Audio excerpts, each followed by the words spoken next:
Good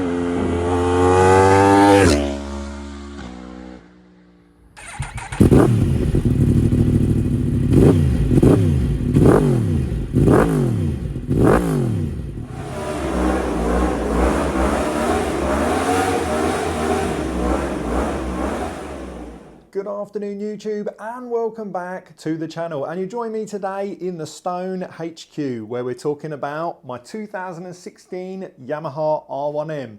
A long overdue update on the bike, what's happened, my thoughts, the good, the bad. So get comfy, I hope you enjoy.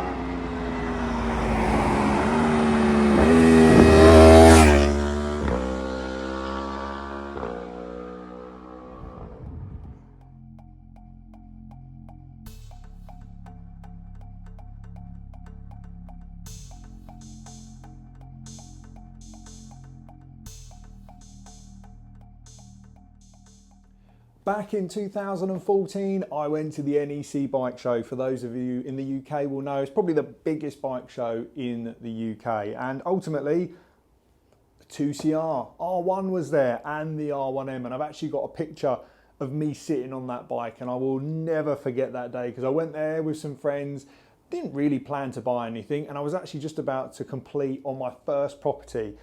And then this was there. And I was just like, oh my God. I need one of them. This looks like a race bike. And this was a race bike at the time before it all went stupid with the fairings and the aero. And for me, a proper looking bike. It still had the cool cutouts in it, carbon bodywork. Oh man. And yeah, as always the way, it just wasn't the right time. I didn't have that sort of funds and I couldn't get one and I just looked. But I told myself one day I will buy one of these bikes. I'm desperate to have one and they will depreciate and they will fall within my budget. And yeah, here we are sometime later, but still puts a smile to my face now seeing it in the garage. So a very quick recap on what a 2016 R1M has over a normal R1. Well, the normal R1 is 200 horsepower, give or take 200 kilos, a missile really, far capable than my ability on the road and even on the track, to be fair. But what the M came with was carbon bodywork, Olin suspension, and this beautiful colour scheme, essentially over a normal one. Was it needed at my skill level? Not at all.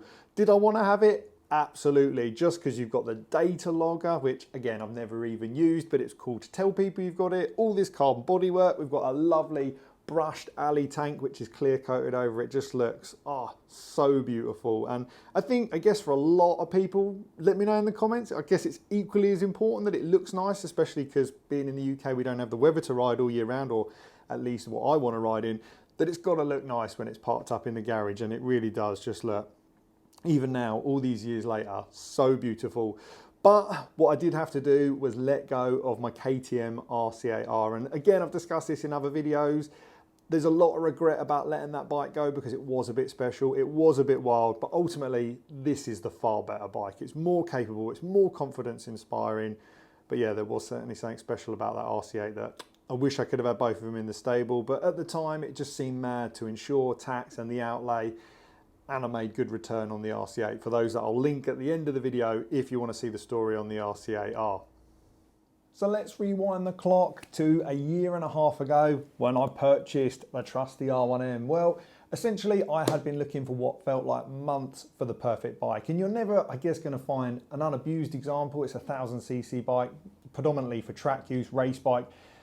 They're all going to be having generally a pretty hard life. I wouldn't say you buy an R1 just to poodle to the shops on. Some do, I'm sure, but realistically, the M is a track monster. I don't doubt that it's been on track before my time. The tyres, when I bought it, didn't look like it had, but it doesn't take a lot to change a set of tyres to hide the evidence of it being really used hard. But telltale signs, all the fairing was genuine, everything was clean, and it came up available. It was down on the coast. It was about an hour and a half drive from me, and my missus, bless her, she drove me all the way down there. She was feeling rotten that day, but we'd already agreed the exchange, and I thought, you know what, I've got to get down there. And she said, you know what, I'll still take you. So I'm still forever grateful for the things I put her through, constantly putting up with me, because it's not easy living with a full gearhead. I'm sure many can relate.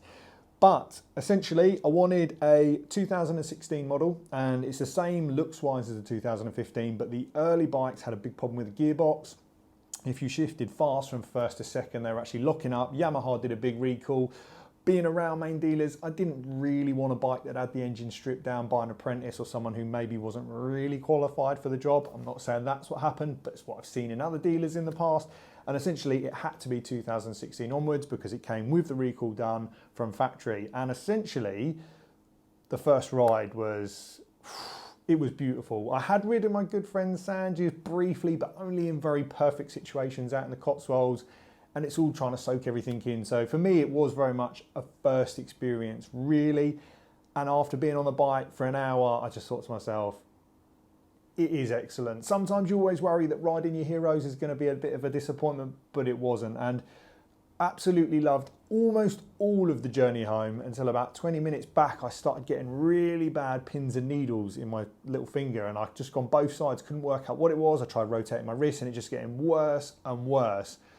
So I thought, oh dear, I've not had this on a bike before, but I have just done an hour and a half stint. So maybe it's just because I've not ridden a sports bike like this for a while. It's really aggressive for road use. We're going to give it some time.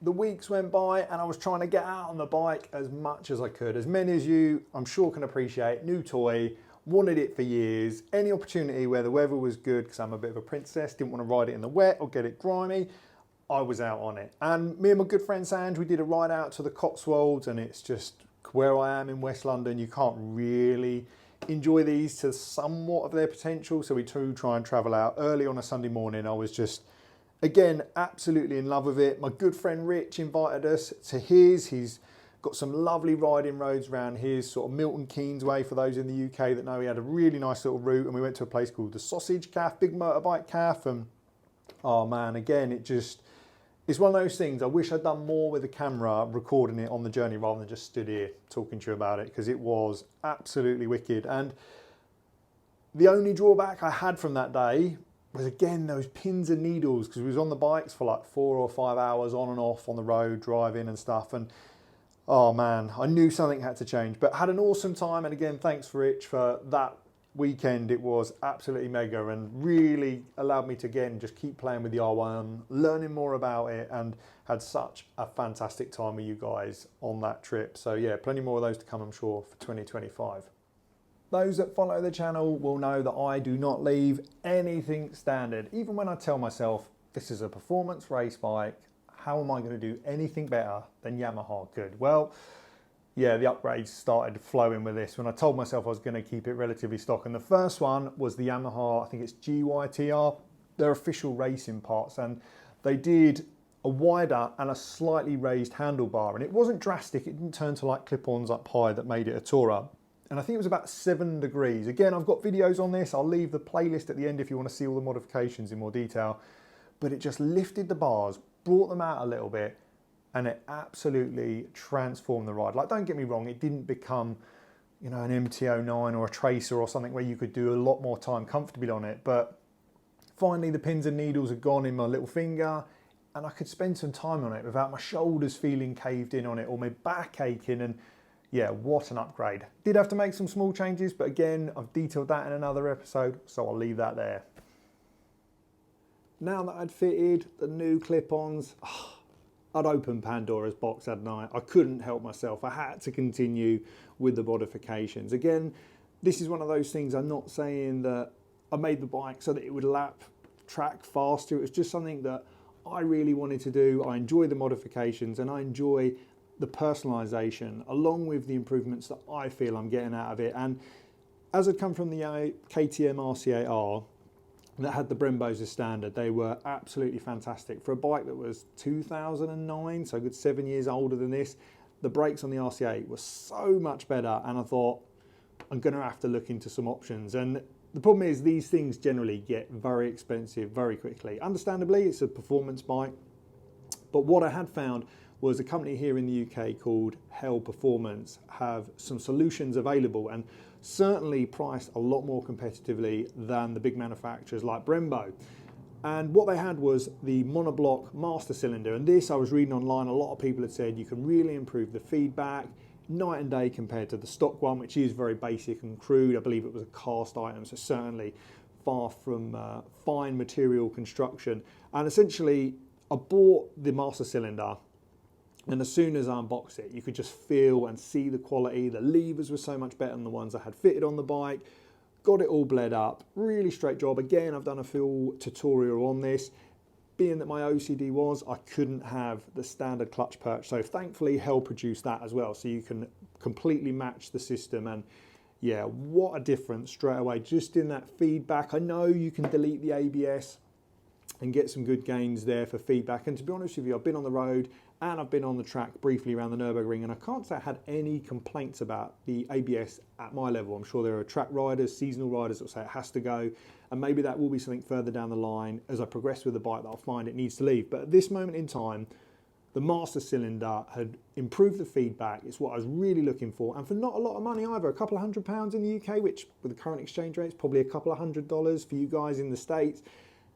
And again, because of the improvements I saw on that, and being on the HEL Performance website, I had to get the calipers as well. The calipers are just an absolute work of art again, and the fit and finish is completely like OEM, bolting on, no modifications required. I got their braided line kit, as I thought these bikes had braided hoses as standard. They do on a lot of the front, but one of the rear lines isn't, which was weird. So I did the full line kit to suit the calipers, to suit the master cylinder. Honestly, but if you've seen the clips I put up on the other video where we did the Euro trip, which I'll discuss in a minute, where I was going around the Nürburgring, we were doing 140, 150 mile an hour. I was one finger braking. I've got a picture of my one finger over there coming into a corner, and you just don't realise how much more confidence that gives you in the bike. So yeah, absolutely thrilled to bits with the modifications, with the HEL Performance stuff. Then we took the bike over to BSD Performance to try and get the rideability better. And again, what it was is you'd be on that low throttle and it was so jerky, so choppy, that it just wasn't an enjoyable experience around town. When you're out flat out, fine, didn't really notice it, but this is still a road bike for me. And ultimately, BSD said, we know there's a lot of issues with the mapping on this year of the bike out the factory.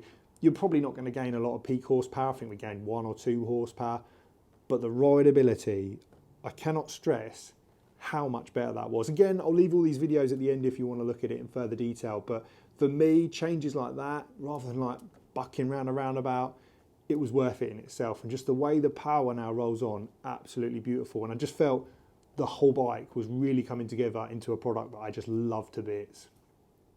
So I'd had a little bit of fun with the Pirelli Rosso Supercorsas. Wicked tyre, very track orientated really for me. They don't like 5 degrees early in the Sunday morning, which is sort of when I would leave to go out for my breakfast rides. Once you got heat in them, just unbelievable. Like honestly, fantastic. But this just didn't meet the criteria of half of my riding.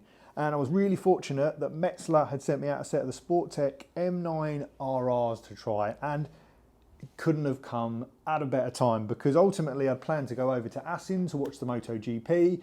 We'd got all my Suzuki GSX-R 600K6 all ready to go, and we had a problem. The morning of leaving, I thought there was a problem with the regulator, just turned out to be a flat battery. Awkward. But in my temper tantrum, said, no, not going. The boys were like, come on, we've got to go. We've booked this. We've been talking about it for months. We'll take your luggage, take the R1. And I was like, oh, camping on the R1 in a field doing 1,300 miles across Europe. It was a big ask for my body, because although we'd done the bits to make the bike more comfortable, it still is very much a race bike. It's not a sports tourer. Even the Gixxer wasn't really, but it's certainly a lot more comfortable. And what I will say, and this isn't just, oh yeah, they sent me a set of tyres, you love them, is these tyres, we got caught good weather, we got caught in some horrifically bad weather, like downpour on the way home, spray coming off the lorries. I was drenched through. I did 3 laps round the Nürburgring, I say 1,300 miles across Europe. They've not squared off. Yeah, they're a little blistered on the edges, but you know what I mean? They've done fantastic, really. Like tyres 15 years ago didn't do that. You didn't get that happy medium for everything, and the bike felt absolutely wonderful around the Nürburgring. It felt lovely going down the motorway. I didn't think, oh, this tyre is not good until you get heat in it. It works first thing. It's worn so well. Like, you would have thought this would have just squared off awfully. So yeah, a big thanks to Metzeler for getting them sent out for the trip, and I would strongly recommend them to anyone who does sports riding on the road and even on the track. I do want to see what they're like on a proper dedicated track, but the Nürburgring isn't, you know, any halfway house by any means. It's a serious place, and yeah, they did absolutely wonderful for the journey, and they're still on the bike now. As the summer went on, I did more and more miles on the R1M, more miles than I really wanted to, because I do get a bit funny about making them get a bit old, everything getting used and abused, but that's what they're here for. I took the bike repeatedly to the Cotswolds. I went over to Beachy Head with the boys, and again, just did miles on motorway, back road. It just kept putting the smiles on my face. I was getting used to trusting the electronics more and more. I'm not a massive wheelie person, but the way it just lifts the front and holds it there is, yeah, unbelievable, the technology that's in these. Obviously, this is all off-road. I test this, keep the wheel firmly down on the UK streets. But we took the bikes to Wales. We cheated, did put them in the back of Spencer's van, to be fair. Not because they wouldn't do it, just because it was pissing down with rain and I didn't fancy sitting on the motorway for 4 hours in the dark. But we did a couple of hours on it on the Saturday, and the Sunday just blasting around. It was just absolutely bliss over in Wales. And as all things, it's all about the people you go with. And Rich had found some absolutely beautiful routes. We stopped on a dam and got some shots of the bikes all together. It was just so surreal. The weather wasn't fantastic. And again, those Metzelers absolutely saved the day and gave me the confidence to keep pushing on. But boy, oh boy, did the bike look bad when I loaded it back into the van. I'd never seen it this dirty. Even when I went to Aston and did 1,300 miles across Europe, it didn't look this bad. So I got it home and gave it a deep clean literally the following day after the trip. But yeah, some wicked memories have been built on this. And yeah, I've been very fortunate that I've got a good group of friends around me that we're all very like-minded. We enjoy the bikes and we appreciate, you know, just the good times of being on them. The pros and cons of the 2016 Yamaha R1M. Well, I think if you're watching this video, there's a lot of pros. We've talked about that all the way through the beginning so far. Negatives for the bike. Well, I think the worst one for me is insurance. Like the first year I bought this, so last year, it was, well, a year and a half ago, it was like £580 for the year, fully comp, which I've got like 11 years, no claims, no accidents, no points, touch wood. And I thought, yeah, it's a high performance bike, absolutely fine. It's going to be a little bit dearer than some of the other stuff. Although I look quite young, I'm actually 37, which makes me a little bit old. I'm sure I'm going to get stabbed in the comments for that badly. But ultimately, it wasn't bad. And a little bit dearer, like I say, than the RCA and other stuff I've got. But this year, the insurance came through. Bear in mind, I've had no further accidents, no crashes, anything like that. Everything should be exactly the same, if anything, a little bit cheaper as I've gotten older. And initially it came in at £1,100, £1,100. And I've had a few people comment saying, yeah, we've had the same thing. Its problem is, being around London, these bikes have just become notorious as not having a good rep. Fortunately, because I've got the old Ducati 748, I managed to get a classic policy and they would put this on it, which made it about £900 for the year, which not terrible, but certainly not great compared to the year before. So that's been the biggest bitter pill to swallow, because I don't do a lot of miles on it. I mean, this year I probably won't do as many as I did last year, because Aston was just a bit of a random one that happened. But I think that's the worst thing for me of owning the R1M, is just the constant insurance. Everything else, the fuel's brilliant, does 40 plus miles to the gallon on a run. Servicing, I've had to do 2 oil changes. Yes, I do use the Motul 300V, which is probably a bit tarty for majority road use, but look after the engine. It's worth a lot of money, and that's for me something I really want to do, like warming it up properly, always using premium fuels. But yeah, there haven't been any shock expenditures. Obviously modifications, outlay, but things that, if you keep the standard stuff, you can always revert it back and sell it when you move the bike on, if you move the bike on, which I've got no plans to do. I absolutely adore it. I do want to get the bike over to Europe and try and do Portimao. I've been banging on about it for years. Me and Spence really want to do it. He's going to take the blade, I'll take this. We've definitely got to get it in the diary for this year, and obviously we'll video it, and then we can have a full rundown on what this thing is like on a dedicated track. Only other negatives really with the bike, and they were completely self-doing. I've been pulled over twice on it. Thankfully, both times let off with a warning. Here in the UK, got stopped because I decided it'd be a good idea to stick the number plate under the belly. Completely self-inflicted, I don't expect any sympathy. And then second time, got stopped outside the Nürburgring, had the plate on the back. They were like, too small, change the plate or we're confiscating the bike. So that's really my own doing, but that was one of the negatives, is the bike sounds wonderful, it draws the attention, but sometimes not always the good intention. And the final thing to note, I changed the rear sets, and I didn't do it because, again, I'm going to save lap times, I want more comfort on it. I actually did it because, and I've got a video of this, the standard gearbox on this, it's not terrible, but it doesn't feel superb. And I believe the reason to be is because it's quite a lot of free play. I've greased it, I've serviced it, I've looked at the shims that go inside, and because it's not ball race, it just sort of flaps around. It doesn't feel nice at all. Whereas the rear sets come with the ball race bearing, it now feels beautiful. I haven't taken it on the road yet because the weather turned just as I fitted it, but the brakes are the same. This is all ball raced. It feels so much nicer than the stock stuff, but we're going to come back to that in a later episode. But yeah, I think that pretty much wraps it up. Because it's been snowing here in the UK when I'm filming this, I haven't had the opportunity to be outside or on the road to really talk about it. So I hope you've managed to live with the confined space that I've filmed in the garage. And yeah, we've got plenty more to come on the R1 and the bikes in general in the workshop. Again, if you're new here, various builds going on and projects about. But yeah, if you did enjoy the video, make sure you hit that like button, consider subscribing, helps the channel massively. Until next time, thanks for watching.